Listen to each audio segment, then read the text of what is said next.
ایک ٹریڈر یا ایک انویسٹر کو ٹیرف کی پالیسیز کو مانیٹر کرنا چاہیے یا نہیں کرنا چاہیے؟ بالکل کرنا چاہیے. بھی ریسنٹ میں نے انالیسس ویڈیوز میں بتانا شروع کر دیا کہ آپ کوئی ایک نیوز پیپر کھول لو یا ایک ویب سائٹ جیسے الجزیرہ ہے, کیونکہ سب سے سمپل ہے وہ, ٹھیک ہے, باقی تھوڑی کمپلیکیشنز ہوتی ہیں, اس میں انہوں نے پیجز بنائے ہوئے ہیں, ڈونلڈ ٹرمپ, ٹیرف, جنگ وغیرہ, وہ کھولیں اور ریڈ کرتے رہیں.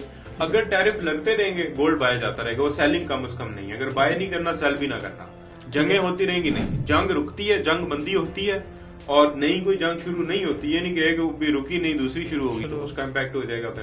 تو لوگ انویسٹر سیف تب سمجھے گا جب جنگیں ختم ہوں گی. تو آئی تھنک یہ انویسٹر کو تو مسٹ کم از کم پڑھنا چاہیے کہ کیا ہو رہا ہے اور دیکھنا چاہیے.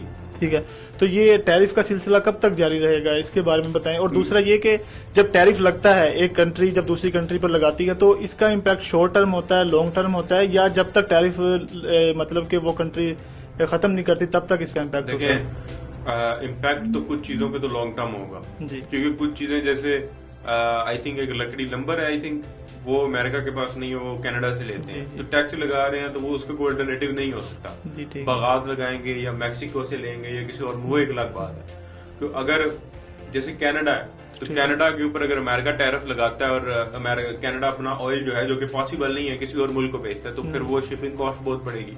تو آئی تھنک کچھ چیزیں جو ہیں وہ لانگ ٹرم وہ ختم نہیں ہونے والی. کچھ چیزیں ہیں جن کا ایک شارٹ ٹرم امپیکٹ ہے, کہ پروبیبلٹی یہ ہے کہ وہ اپنے ملک میں فیکٹریاں لگا کے اپنی جو ضروریاتیں پوری کر لیں گے. ٹھیک ہے, جو مقصد بھی یہ کہ فیکٹریاں لگیں, اور مجھے لگتا ہے کہ لانگ ٹرم چلے گا, کیونکہ مقصد یہ تھا کہ انویسٹمنٹ لی جائے, تھوڑی سی ڈیلز بنائی جائیں کنٹریز کے ساتھ, اور اپنا ڈیٹ کم کیا جائے, اور جیسے یہ ہدف پورا ہونا ہے ٹیرف جو ہیں وہ کم ہونا شروع ہو جانے ہیں.